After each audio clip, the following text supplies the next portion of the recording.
বন্ধুরা, আমাদের মতো পুরুষদের কিছু কিছু আপনজনের উপর থেকে অটোমেটিকলি মনটা উঠে যায়। কেন তা জানেন? কেন উঠে যায়?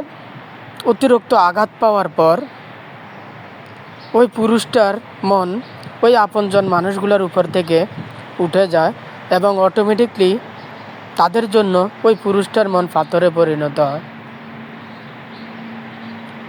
এরপর তারা যতই আকুতি মিনতি করুক, সে পুরুষটার মন যে তাদের জন্য পাথরে পরিণত হয়েছে এটা আর কখনো সলভ হয় না। এটা পাথরে থেকে যায়।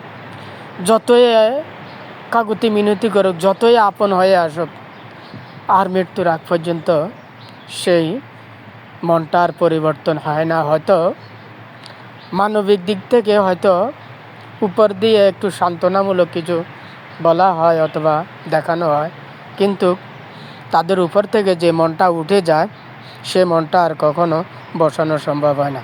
তো ওকে ধন্যবাদ। কেমন লাগছে অবশ্যই জানাবেন। আল্লাহ হাফেজ। আসসালামু আলাইকুম রহমতুল্লাহি ওয়া বারাকাতুহু।